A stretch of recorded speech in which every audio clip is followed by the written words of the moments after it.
everybody. Welcome back to this. I'm your host, Shauna Griffiths. And as always, we're having a real talk with a real leader. And today's real leader is an amazing woman who I get to work with on the regular. She has become a dear friend of mine, Pilaar Terry. Welcome to the show. Hi, I am so excited to be here, Shauna. I'm just pumped to chat with you. This is going to be great. I'm so glad. Thank you so much for making time. I know it's a bit early on the West Coast. Mhm. Folks, I am not in my usual setup. As you can tell, if you're watching the video, I am in my sister's home in Ann Arbor, Michigan, with her beautiful painting behind me. I love the art. Um, so on this one, it is a lot earlier there, Pilar. So again, thank you so much for making it happen. Before we get started, folks, I want to give a shout out and a thank you to our founding partners, CMD Agency, Felicia Hall, Allen and Associates, and 6 to 8 Digital. Without them, this wouldn't be possible. So thank you all so much. So Pilar, you are the managing partner and COO of an amazing PR and communications agency called POV Agency. Yeah. And folks, the reason why I'm talking about her and the company as it is comes into the context for how Pilar and I know each other. I always give you guys the scoop on how I know the guests. So this is the one on Pilar. So as you all know, I am Chief Growth Officer for an agency called CMD and an agency called Hijinks. And I was on the search when we were relaunching CMD and launching Hijinks. I was on the search for a PR partner. And so I reached out to my friend Asia Bradley Kemp, who's been on the show before. She's awesome. And she put out an alert to a Facebook group I didn't even know existed. I don't even remember the name. Do you remember the name, Pilar? It's called PR's Ours. PR's Ours. Okay. Mhm, So mhm. with my message about what I was looking for, and I got a note from Pilar's partner in business and in life, MCB, who's awesome. And I was like, oh my God, I don't want to waste these people's time because I really don't know if I want an agency partner or if I'm going to be able to work with a person. And your collective approach was so helpful in that moment. You were like, well, I'm just willing to get on a call and talk with you. We had such a great conversation, sparked immediately the chemistry, the energy, everything, and poof, we were able to make it happen. So Mhm. that, folks, is why I speak about being able to work with Pilar and MCB on the regular. And I just get such the privilege of seeing you in action. And specific to this show, I get to see you in action as a real, authentic, diverse leader, which is what this program is all about. Mhm. So I'm going to shut up. And I would love No, for you to just give people a bit of a snapshot of the agency and what you're up to, and sure. we'll get into more after that. Okay, I'm happy to. This is one of my favorite subjects to talk about. So, POV Agency was founded in 2019, literally at our kitchen table. My husband, Michael Chavez Booth, um, really just decided to lean into what he loved to do, which was sport and entertainment. Started his own agency. It was running for a while. Business was going great. Then we got married and he ended up going into esports and gaming communications, and I was winding down another business endeavor and decided to take some of my clients with me and run things over at MCBC. That was March of 2020, and I don't know if you remember, but that was definitely a very poignant time in in our nation's history when it comes to global diseases. And the pandemic had just hit; everything was getting shut down. People were being furloughed. Companies were laying people off. It was people were getting sick. It was really a tough time to not only start a business but grow a business. And somehow, organically, business just exploded. So I started with two clients, and by the end of the year, we had maybe like 10 clients. We had actually grown a full team. I started using like actual payroll. I wasn't just Venmoing my employees anymore, and that was 2 years ago, and we're still going strong and growing and doing even better than before, which is pretty amazing. And we are #blessed to be able to share that. The clients that we focus on, we're really a generalist agency that we serve both B2B and B2C clients, but we don't just take on anyone. We definitely are very we try to be considerate of three factors when we're considering what businesses and clients that we want to work with. There's the first is it a culture driver? A culture driver is somebody that, like, encourages conversation, encourages discourse. They're innovators, they're disruptors. They really push the culture forward through doing like really amazing and impactful things. Culture drivers can occur across any category or vertical. So culture drivers could be like CMD and hijinks. That's advertising and marketing, which definitely impacts culture. It could be fashion, it could be apparel, it could be music, it could be entertainment, anything that contributes to the conversation. That's the first thing we look for. The second thing that we look for in a potential client is, are you an underdog? We call them Davids, as in David and Goliath, if you're comfortable with the Bible and are familiar with that amazing story. But we really look for not necessarily like the big dogs, but the people that are up and coming, the people that, and organizations and brands that haven't had an opportunity yet to get their story told because they don't have a ton of money to throw behind it, because they don't have a ton of weight to throw behind it, but they still have really amazing, authentic stories that need some shine. And then the third thing, and this is the most important in my opinion, is, are they doing dope shit? And dope shit is like an intangible. You can't really put your finger on it, but you know it when you see it. It evokes some kind of emotion. It could be happiness, it could be sadness, it could be nostalgia, it could be thought-provoking, it could be galvanizing you to like take action and do something. So when we're evaluating our clients, that's kind of the lens that we put everything through. And then the cherry on top, if it is a BIPOC owned business or business initiative, that is also really important to us, because that is the core of our DNA as a Black and brown owned PR agency. Yep. Oh, that's awesome. Thank you so much for explaining all of that. And it's actually a great segue because I wanted you to talk about being a Black and brown owned agency. And, again, like your staff reflect that. And I'm curious if that, do you think that that is part of what impacts who you work with and who you don't work with? Great question. I will answer the first part of it because I want to take it in two parts.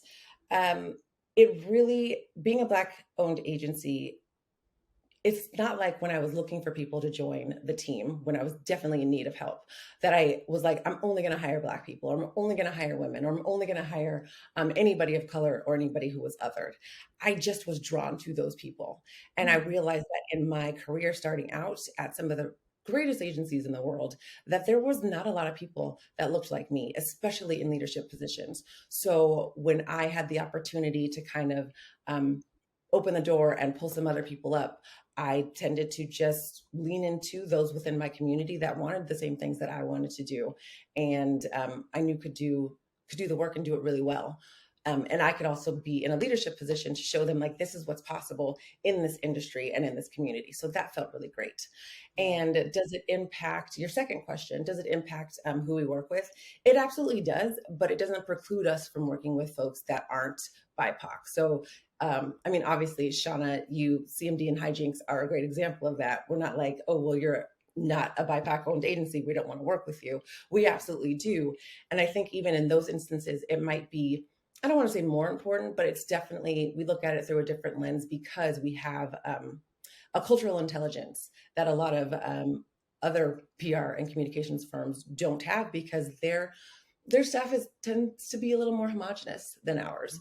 And I'm really, really proud to share that our entire team is made up of folks of color. And it's like 99.9% women. There's one dude, and that's my founding partner, MCV.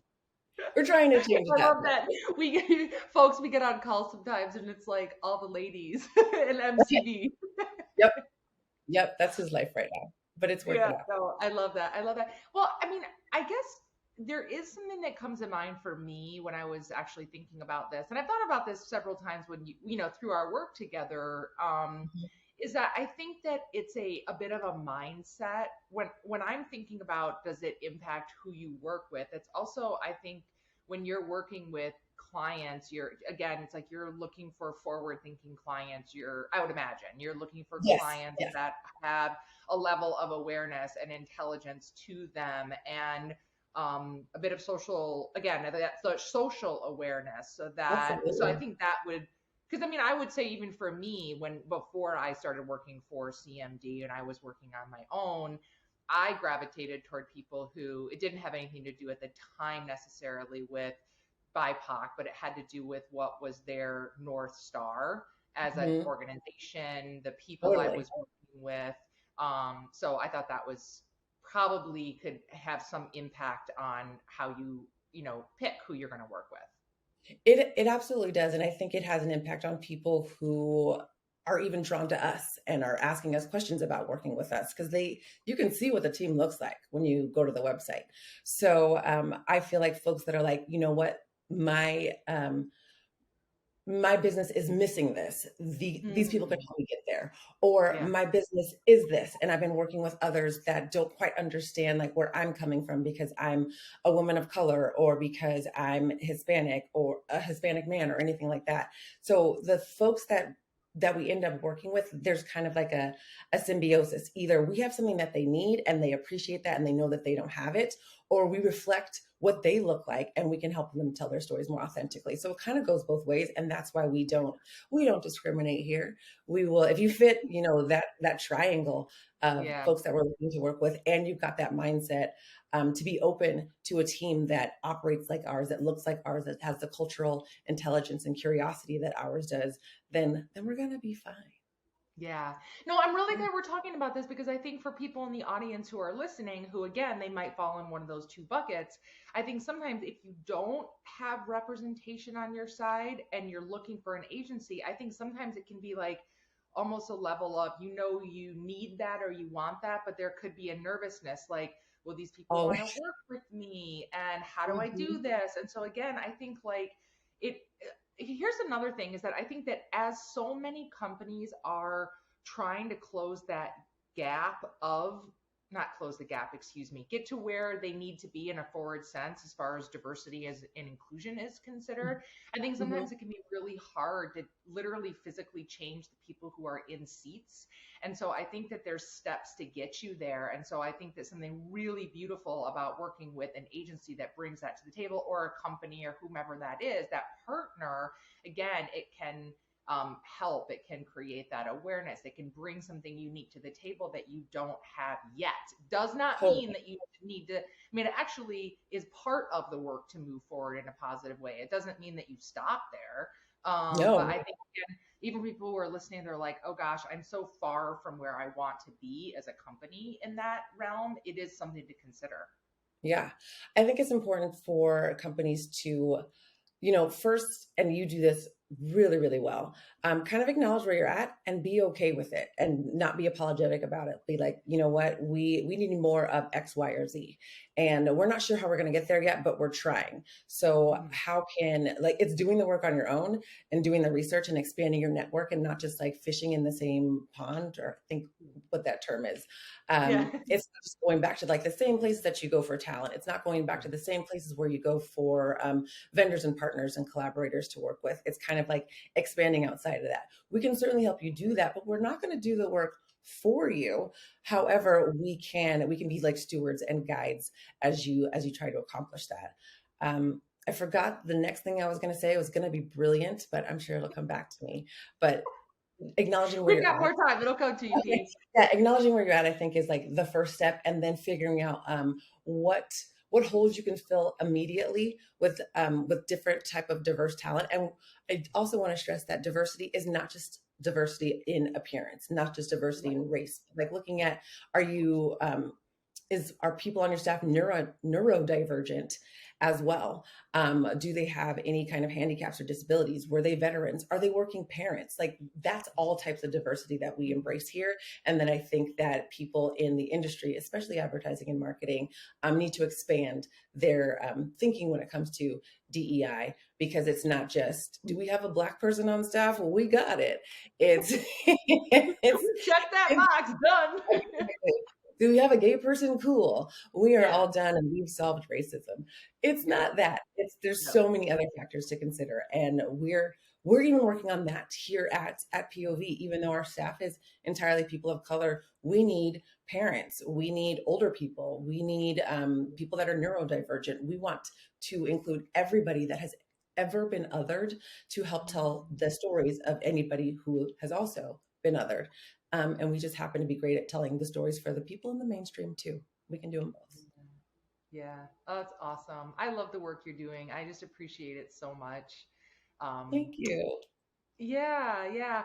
So wait a second. Actually, one thing I wanted to make sure we covered that when we were talking about POV and the landscape that you're working in, one thing that was actually one of the like things that turn the corner for me to get the nod on our side to go forward with you is that your specialty in being an agency for agencies. And because that can be really hard to find if you're looking for a PR and communications agency, that a lot of times it's like you work with brands, you work with personalities, but it can be challenging to find an agency who can help your own agency, because there's a lot of there's a lot of companies out there. It's like, can't remember what the saying is, but it's like, you don't eat your own cooking type thing. You're not doing it for yourself, but you're doing it for everyone else.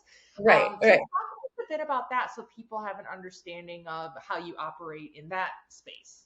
Sure, sure. I knew that's where you were going, and I'm so glad you did. So thank you for bringing this up. It kind of happened before I start talking about how we do it. I want to talk about how we even got there, because it is such a weird and specific specialization that we've got going on here. But it's So, much appreciated. oh, yeah, thank you.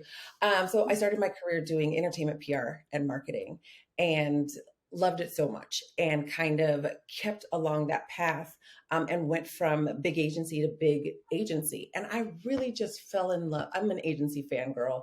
I don't think there's anybody else out there who would ever say that or claim that title, but I am claiming it proudly. I freaking love agencies. Like, I read Adweek and Ad Age all the time, specifically for the tea, because there is so much drama going on in the agency landscape that I just love, and I soak it up. And the creativity and the scrappiness and the innovation, it just really gets me going. I love it. And I think that's because I had been at so many really large agencies doing amazing work. And I remember early in my career, I was thinking to myself, nobody knows about the amazing work that we're doing, because the brands get all the shine. Obviously, they're our clients. We're there to make them look good. But at the same time, there's some really amazing things going on here.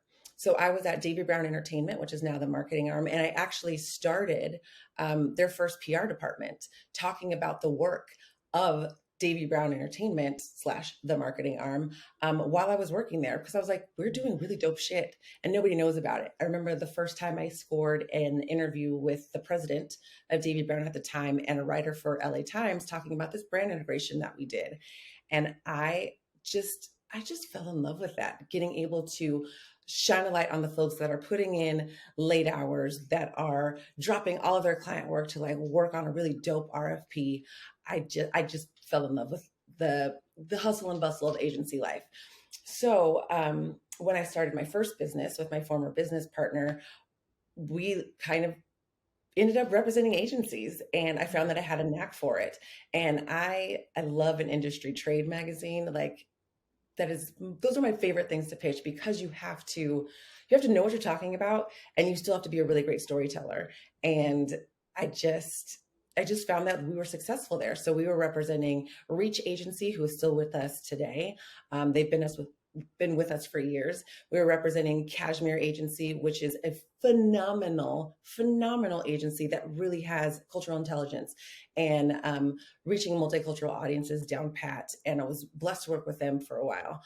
Worked with another agency and fully launched them after their senior leadership executives left RAP and decided to start their own thing. So we've got like 3 agencies under our belt, and I just realized I freaking love it, and kind of carried that love for agency PR over to POV, and it's grown exponentially. So instead of just representing like a couple of agencies, we've got some really great, amazing agencies on our rosters that do performance marketing, they do growth marketing, they do influencer marketing, they do content development, content creation, and content marketing.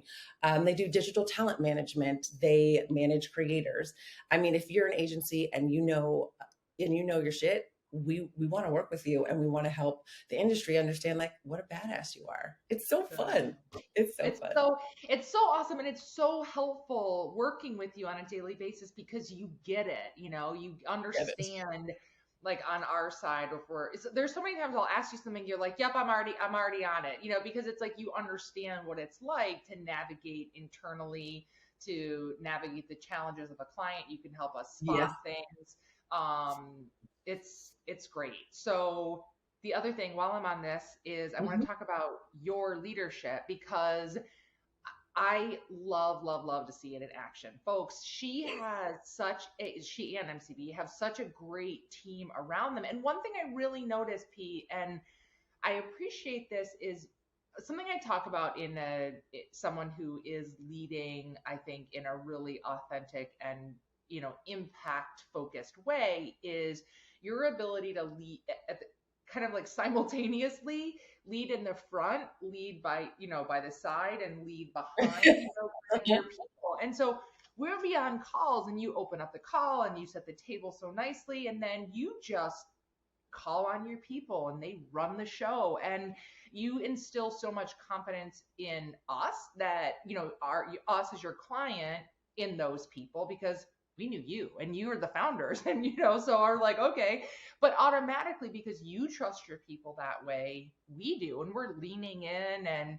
I just really appreciate that. But I'll say one more thing, is that a lot of times I'll see with agencies, and it sounds like I'm bashing, but I'm not. But a lot of places, it's like We're you get just the smoke. talking. I know, right? You get the smoke and mirrors, right? You get the people who were their founders and they were a part of it, and then they disappear. And so, folks, I Mhm. am here to tell you at POV, like you and MCB stay involved, and yet you appropriately empower your people. And so, again, like I really honor the way that you are leading, and your staff is fantastic. We're- Our team is so freaking great. Literally, I'm speechless. Uh, Watching them grow and helping them along their career paths, and watching them make mistakes and then grow from them, watching, how do I say this? I've also made mistakes in being a leader, but also like in running a business, and having them help me grow from those. Like, it's definitely a two-way street.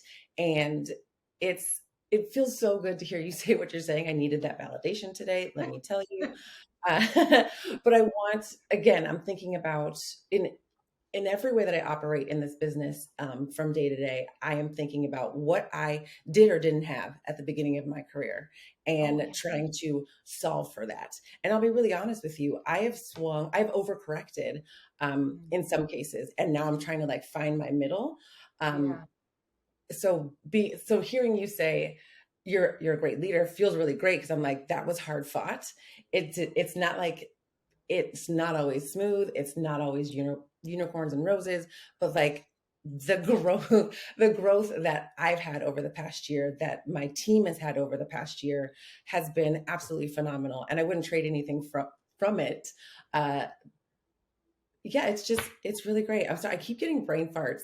I know you edit, yeah, I know you edit these, but it's so Yeah, but weird. this is part of what's so good, because it is just so real. And I think that so sometimes we leave them in. The editor will have to make decisions. But no, I mean, I think this is so important, again, because we talk so much about evolving, and the importance of that. And I think it's amazing when you can share so openly with it, as a successful leader, as a businesswoman, as owning your company like you are. And I think because you're owning the process. And, one thing I was going to ask you, and you kind of spoke to it, it was like, have you always seen yourself as a leader? Or when did that emerge? And I think, it is an ever present process, I think. And you just don't Yes. wake up one day and all of a sudden you're there, but it is a matter of course correcting. Then you're like, oh shit, I just over course corrected. Yeah. It's something that, Related to it.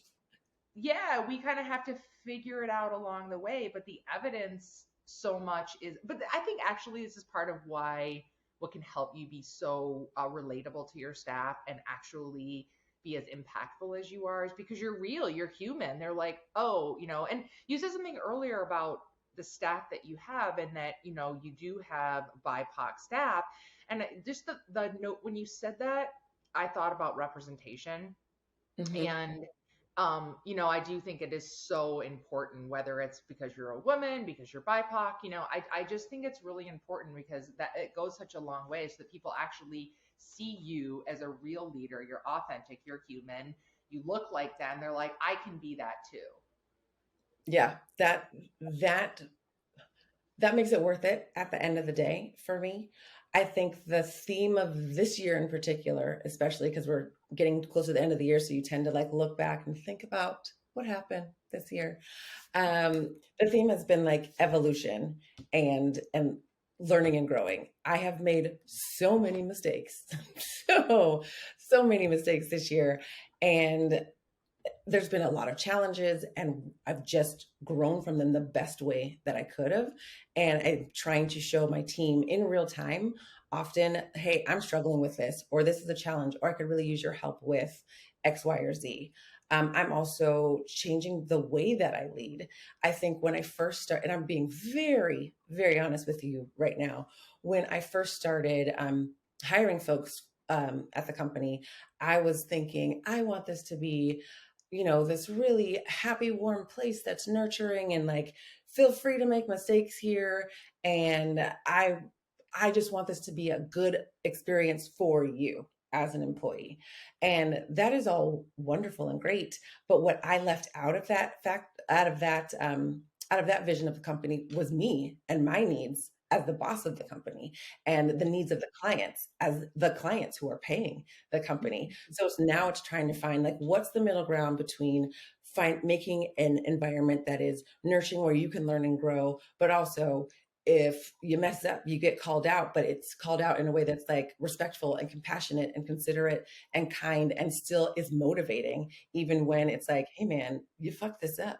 How are we going to fix it? How are we going to fix it together? How do we make this a teaching moment? Yeah. So like putting Right. that together and then also marrying that with like, we still need to service our clients because essentially they're the ones who help us keep the lights on. So how do we show up for them? And then myself as a leader and as the owner of the company and as the boss, what do I need from my team, from my clients, from my partner to make everything work so that I'm not stressed out or working 24 hours a day or crying myself to sleep at night, which has also happened this year. So this year, it's been a rocky one, but like coming out on the other side, it feels really, really good. Yeah, yeah. Well, you make it look you make it look good. But I want to pause for a second because you said the part about, you could say to you give so real-time feedback, super important. Love Mhm. that. I actually worked for a place at one point where like feedback was only given every like twice a year at the What? midpoint. I know. And I got there and I was like, yeah, no, this I don't operate this way. No, no, no, no, no. And I started working with my staff, and you get, you get the realness, you get the real time with me because it's you actually have the ability, we have the ability to evolve every single day. And the only way someone's going to be better tomorrow is if that real time feedback is there today. Don't tell me Yeah. in a week that I screwed something up Oh, yesterday. I mean, it would yeah. be hell. So, It's not. so so I think that's fantastic. But the other thing I love is that you also bring that to the client relationships, which Oh, I yeah. will say. We have had a couple of times, folks, where we've been in conversation as we've started work together, I think since November, and November. it's been fantastic. And at the same time along the way, there was moments where I had to say, like, okay, you know what? I need to raise my hand because we need to do better on our side. I need to be better for you so that I can better help you to help us. And Yes. I remember there was one time you were like, oh yeah, I should have told you, no, no, folks, we are not doing it that way. And I loved it because, I think that here's the thing about it. First of all, I just appreciate the realness because nobody has time to You waste. don't get that a But the lot. other Yep. part about it is that you and your team help me and my team be on our toes every day. We want to be better for you. We want to be constantly, and it's such an open dialogue. And I'm sure you have this with all of your clients, just the way that Yeah. you work, where it's like, Mhm. this is a relationship and we're only going to be successful in this together if we're truly honest with each other and we give each other feedback. And you Absolutely. said it is just open feedback. It's done with best intention, but Of it is course. clear. Yeah. I was having a conversation with a client like a couple days ago about our working relationship and are we moving forward, and this is how we see the relationship and this is how they see it. And it was such a breath of fresh air because, again, going back to my agency, other agencies I've been at, there either I wasn't senior enough or those conversations just weren't had. And to be able to like instigate them in a positive way, I feel like that word may have a negative connotation, No. but to be able to get that type of dialogue and like actually talk like, you know what, we're doing great at this, we could do better at this. And the client going, well, we agree with you on that and that, and also we could do better at this. And then I'm like, well, I was going to tell you, you guys need to do better at this, and this, but said in a way that Good like, thing you beat that to me because I was just going to tell you, get your shit together, get client. it together. We're trying to help you. Help us help you. You're making it so hard. But it's always said with love and compassion, and like we're on the same team. We're not Yeah. battling you. We're Well, here to make you I feel good.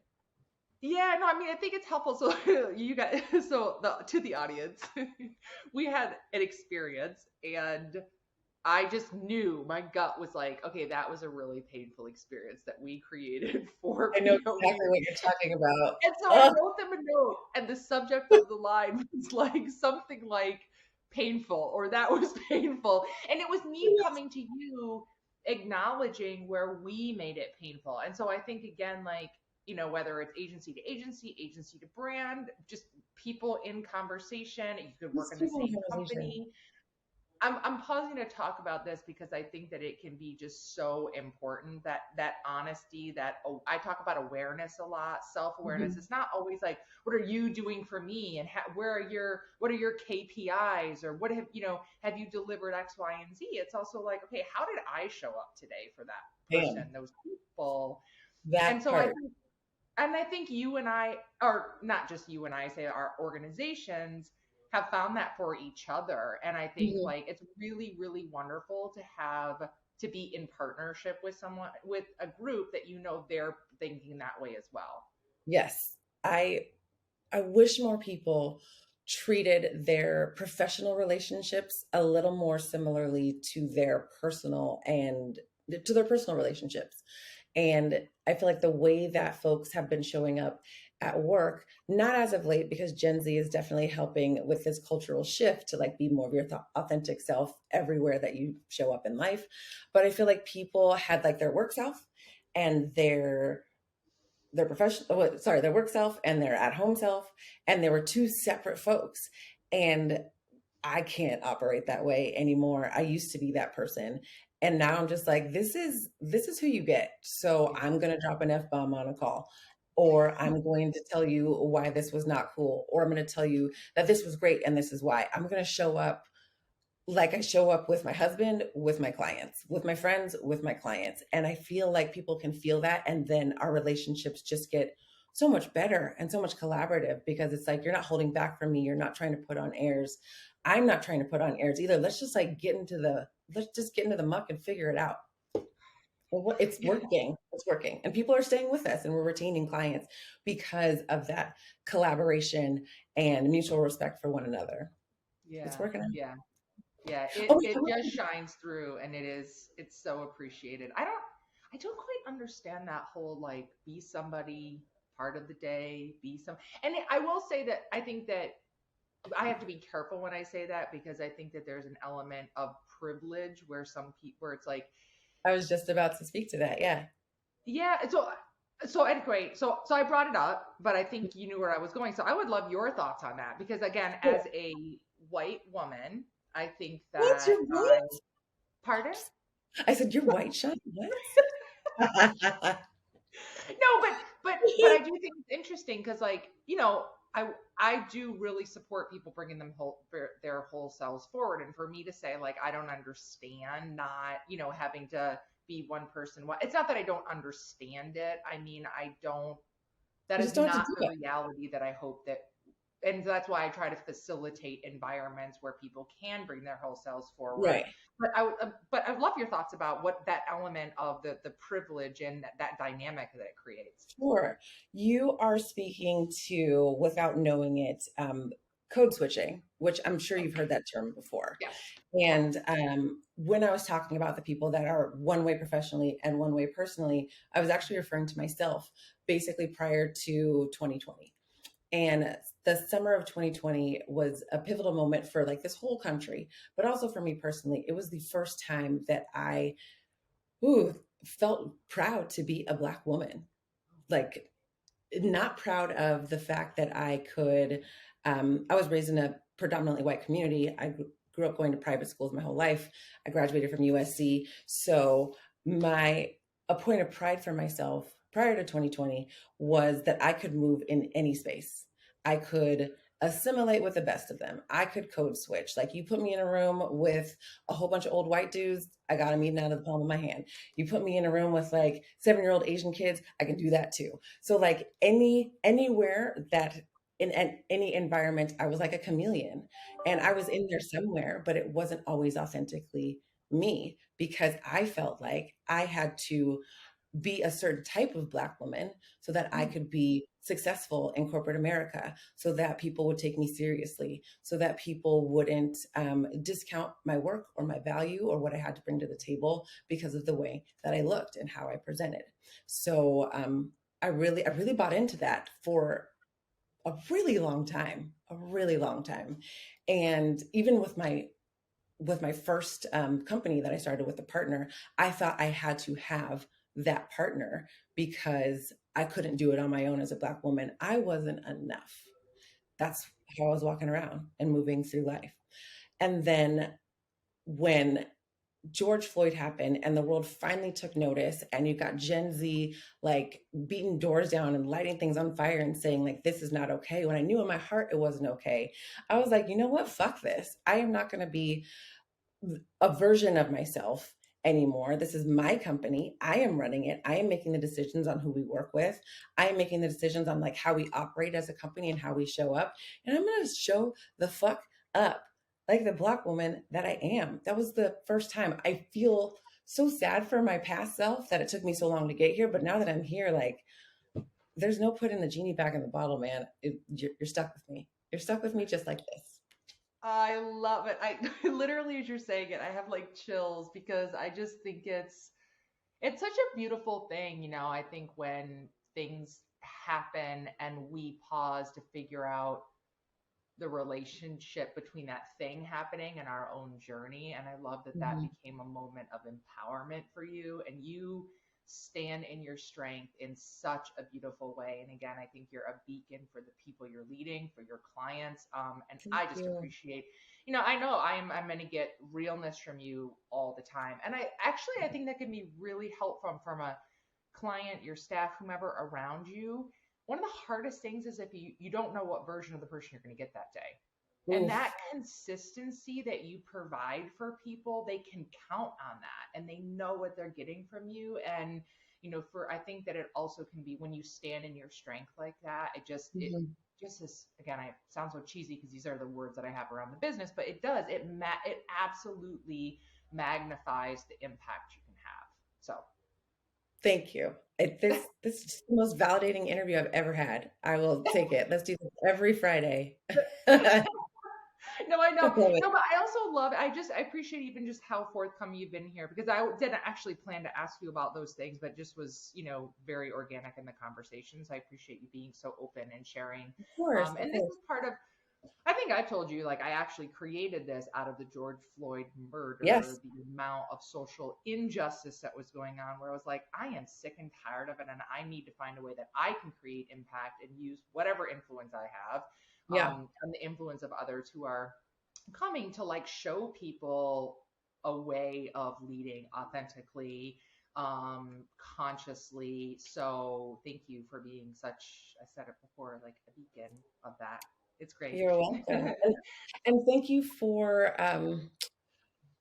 the way that you're showing up too. There's been a lot of, especially in advertising marketing, my favorite industry, God bless it, but there's been a lot of performative action taken, and a lot of, we're going to sign this pledge and we're going to do this thing. And it's 2 years later, and not everybody has lived up to the promises that they've made.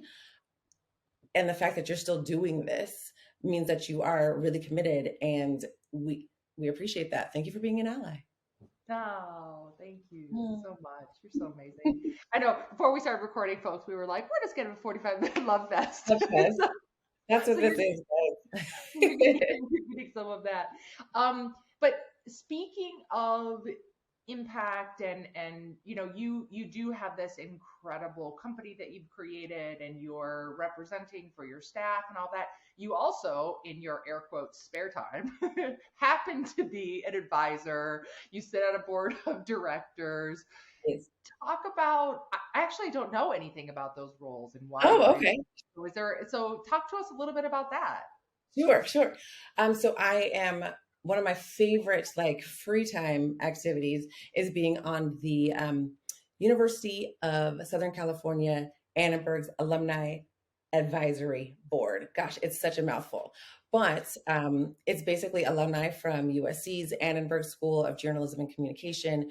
We come together to talk about things that are going on within the school, create programs for recent graduates, for current students, for older alumni to get together and talk about their experiences or be resources for one another. And also just like enjoy the fact that we went to the best school ever, USC.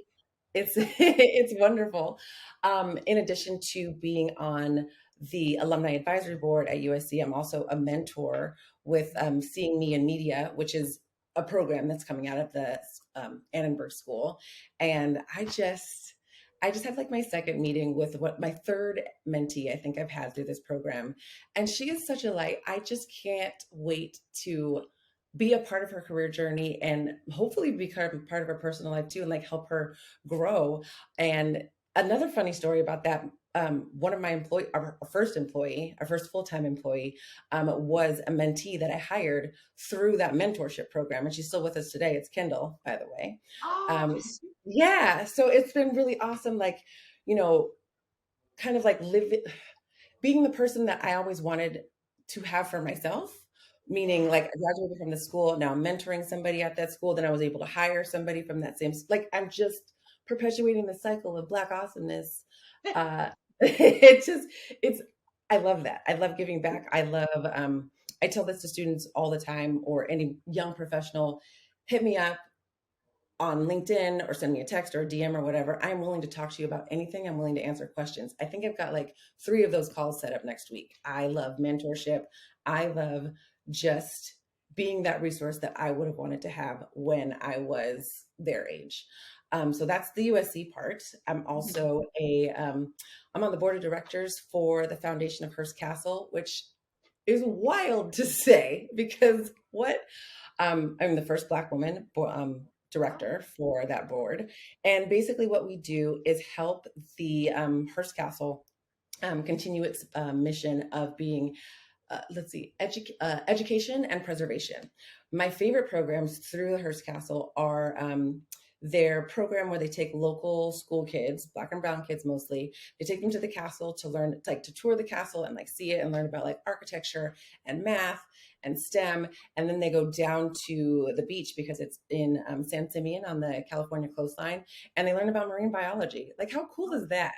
So like we're doing programs and raising money and funds to preserve the castle and all of its beautiful riches and art, but then also provide education and access to students who need it in local communities. And it's usually underserved youth. So that is also near and dear to me as well. And then the third thing, oh where God, do I third thing. I didn't know. there's a Okay. third thing. Yes. I'm an advisor on iBoss Ventures, and it's a fund that's set up specifically to help fund Black and brown owned tech startups. So we kind of sit around and look at who's looking for funding and try to provide resources for these companies that are trying to make inroads in tech and Yeah. from Black and brown founders. Which is so interesting because of the what's the word? Not discrimination. Well, discrimination, disparities is Well, the word I was looking for. the, the lack of funding to the majority, I think it's like 99% or 98% of VC funding goes to white male-owned companies, and like there's 2% left for everybody else. So we kind of we're trying to help achieve some equality and parity there because it's sorely lacking. So that's what So I do in lucky. my spare I know. time. No, I know. That's so amazing. And it's, again, folks, as you're hearing this, like, she does all of these things. Again, like, we both did the air quotes when we mentioned free time. So, way to be a time vendor. You and I actually laughed about that one time. You were like, do you ever sleep, Shauna? You Because I don't. get these messages. I'm getting emails from you at like 3 in the morning and it's all exclamation points and stuff. I'm like, why are you not asleep? Damn. Okay, in all Wait, fairness, usually there was some sort of a time zone situation involved in a 3 a.m. that email, is or fair. or PD just woke me up and I couldn't get back to bed. But That's fair. um no, You're and right. so one thing I do want to like dip back to for a second is just talking about how you are present for people consciously in a way that you did not have when you were coming up. And so I Mhm. just want to honor that, and I just appreciate it because that is something so much that I've actually done in my journey. And sometimes people are like, why are you spending time with these other people, or why, like, oh, you're giving them counsel for free or whatever. And I'm like, uh-huh, yeah, because I did not have this coming up. And so many Right. times I say to people, I'm like, just learn from my mistakes. Do not do this painful thing that I did. It will Right. actually help. And so, and there is just a joy in doing that. I believe, and it's so fun to watch them flourish. Oh And my gosh. It is. honestly, I feel like it's a privilege to be able to be involved in helping someone's journey. And I'm not taking credit for it. I mean, they're doing the work. Mhm. And it's just that being able to be there and do that. And again, like, that you needed something and you didn't have it. So I can, because I've done the same, I can really tell you, I just really appreciate that you're doing it. Yeah. You know what? It feels good. Like Yeah. selfishly, I do it because it feels good It's also because fun. it's so fun. It's so like on our second meeting, like we played Scrabble and we drank wine and we talked about like her job interviews coming up and like what she wanted to do in her career. It was fantastic. Like who would not want to do that on a Tuesday night? And I think I got into it because I wanted to be that person and now I'm staying in it just because it's fun. It's Yeah. fun and it feeds my soul too. That sounds very woo-woo, but it No, no, does no. because it gets you Well, I'm outside on the of woo train because me too. excellent. Let's go there. It gets you outside of yourself and Yeah. it it feels good. It's like a balm. So like Tuesday was actually a pretty shitty day and I wanted to cancel. And then I was like, you know what? If I go, this is going to make me feel better. And it did. So, That is actually a really great point, is that sometimes when, like, especially I think as leaders, when you're carrying a lot of responsibility and you're facing these big decisions and big ramifications and things like yep. that, it's so easy to be in your own world and in your own head. And it does allow, I think sometimes, like, giving to other people, being in that moment, being able to be there for someone else's evolution like that, it helps us to get out of like just being so focused on ourselves where we Yeah. can actually, and so it does. I think it gives a fresh perspectives, gives ourselves a break from ourselves. Well, it does. And then you can come back to whatever issue that you were Yeah. lamenting about with more clarity, just because you gave your brain a Mm, break from it. So yeah. I truly, truly enjoy doing those things. I want to go back to a question that you asked like Oh, maybe 20 minutes ago. You asked if I always saw myself as a leader. oh yeah. And I really want to answer that because I think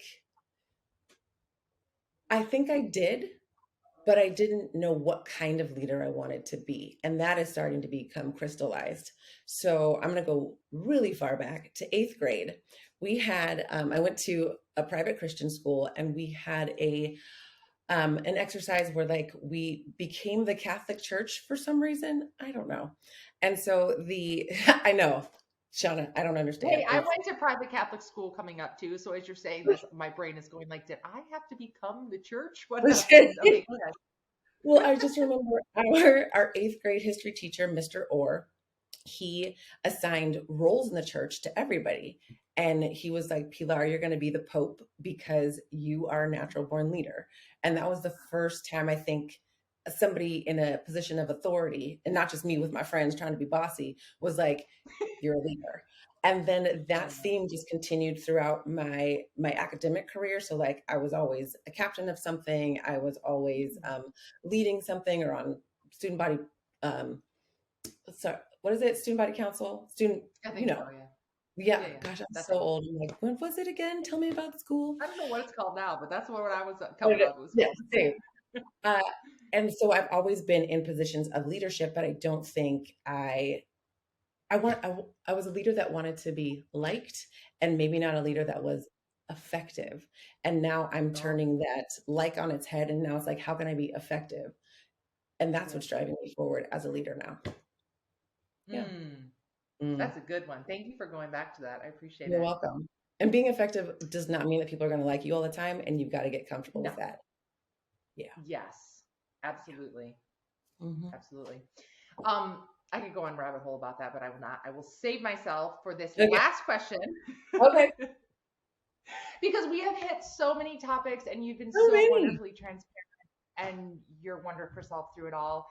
But I would love to know from you, of all the things that we covered today, are there Yes. any key takeaways that you want to make sure that the audience has and remembers from your episode? Ooh, gosh, that's such a hard question. Um, I would like people to take away that even though this year was incredibly challenging, it was incredibly rewarding. So when you're in those situations where you feel like there's no light at the end of the tunnel, or you're not going to see yourself out, or you're learning and growing, and the learning and growing is hard, and you're having growing pains around it, know that like the way that you're going to emerge from that is going to be so much better than where you were before. I would say that's one thing. I'd also say that representation matters. I'm just going to leave that there because it's a blanket statement that is important to me and important to the Yeah. people that I work with and important to the work that we're doing.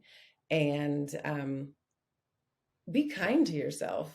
Because I think before we jumped on the phone, we were both talking about instances where we weren't kind to ourselves. So be kind to yourself and give yourself grace wherever you need it because you're a work in progress and you're going to up.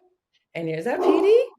No, that is not PD. I'm sorry. That is Oh, my sister. I was just That is excited my to hear. sister's dog. Apologies. Oh gosh, it's okay. It's totally okay. Yeah, and give yourself time to like make mess up and make mistakes because that'll just get you closer to the version of yourself that you're supposed to be. Yeah, Yeah. absolutely. Those are great takeaways. Thank you so much. And before we go, I have to give a shout out and thank you and so much love to your entire staff. I don't want to leave anybody out, but Sierra and Kendall and Jaden and Isabel and you and MCB and even Victor recently. Like, I just am, as you know, because I've told so many people, oh, you need to meet POV, you need to meet POV. So I just thank you so much for spending your time with us today here for this show and for being your amazing self and for being my friend. I appreciate you. Thank you for having me, Shauna. This was absolutely wonderful. So good. This has been great. Best start to my All right, everybody, have an awesome day.